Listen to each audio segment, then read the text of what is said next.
Hi, welcome back to Guessagaingaming, playing Pillars of Eternity Deadfire. So this is just another very tiny update. Something I realised in the time in between when I've not played this game and today, and it is one of the things that it's nothing to do with the game. It's not the game's fault, basically. It's just something I've observed as a preference myself.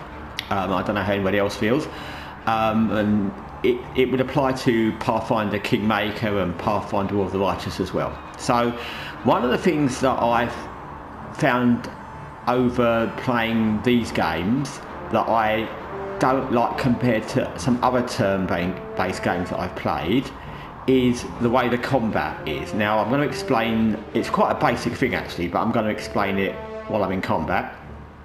So in these games you get all your characters. I know you can separate them and you can make them move individually, but basically as soon as you enter a combat, you're gonna have to once you enter combat, basically you're all triggered. So if your guys that aren't with you are further back, they're not going to be involved in the combat at all until they get there, and they're all in this kind of little small area. It doesn't matter how big the actual area is. Like the area I'm in now is very big. You can't see it all, but it's very big. But the actual combat area is always going to be basically the line of sight, because until you can see your enemies, you can't fight them. And once you can see them, that's going to be the combat area, if that makes sense.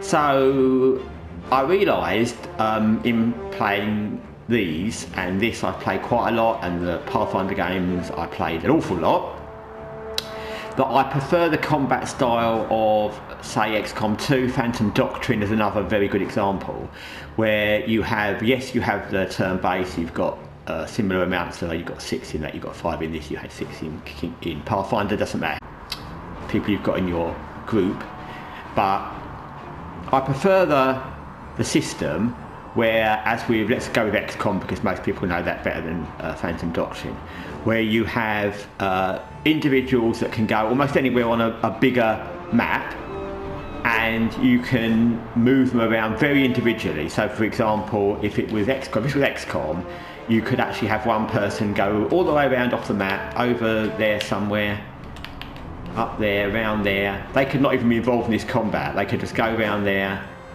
and they could be looking to break into something around there and come back around the back of this. And you've got a much more open way of doing combat. You can use your sniper, you can leave your sniper in XCOM up on a building a long way away from the rest of the combat, just shooting, which you can't do in these games really. You've got multiple ways you can deploy your units, and you can either deploy them all pretty much to be shooting, or if they're rangers in XCOM, melee fighting with their swords very close up, or you can have snipers very far away, you can have the mix of guns and whatever. They can all be everywhere, and you can have a whole combat play out, as often happens in that, where you've got one person, where you've got one of those missions where you've got to blow up an enemy facility.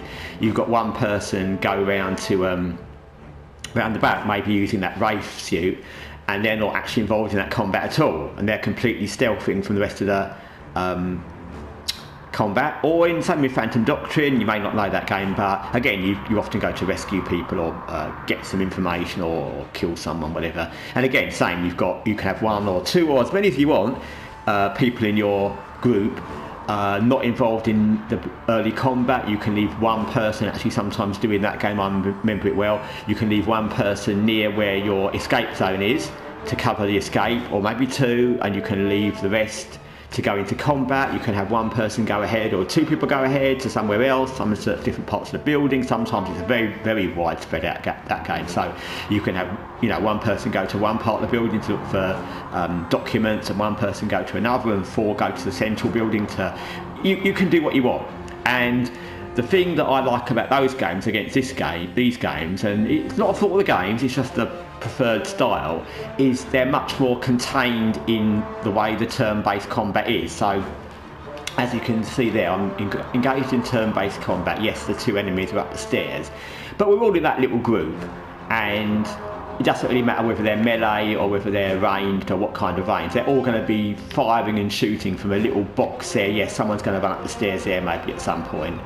but there's no way that they're not noticed. There's no real stealth mode in this, so it's not as satisfying, because yes, you can shoot people at range, which is quite fun, but they're all not, I don't know, the range in this, I've played it often, and it's the same with the Pathfinder games, the range in this is almost sometimes kind of funny, because you've often got the enemies that are like here, where I'm cursoring, you've got your ranged fighting like here, and your ranged units are there, so they're basically just shooting from about, you know, one spot back from your melee, because you can't actually put them anywhere else.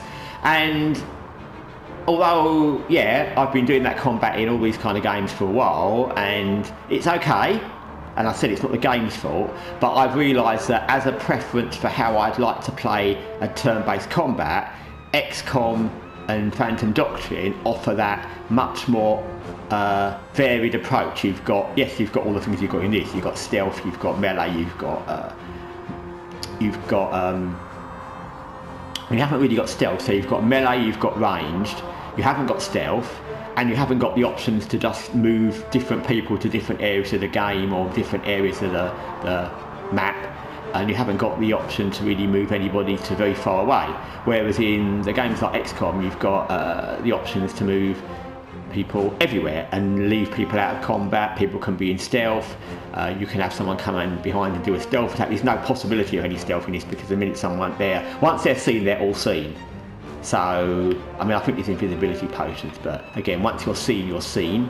And again, you wouldn't be that far away to invisible. It's not like XCOM, where you could have someone creep around there in who's got that, I can't remember what it's called now, but they can't be seen until you can pick up as a perk. You can't see them until they into combat, so they can go right the way around there, up there, around there, around the back there, and then jump out and stealth somebody. You can't do that in this game, because once one's seen, they're all seen.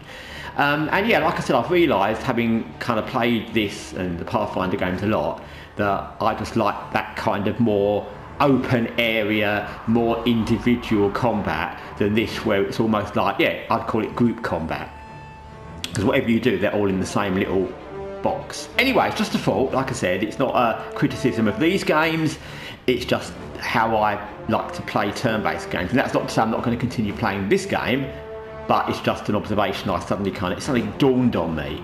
Anyway, thanks for watching Guessagaingaming. Till next time, take care for now.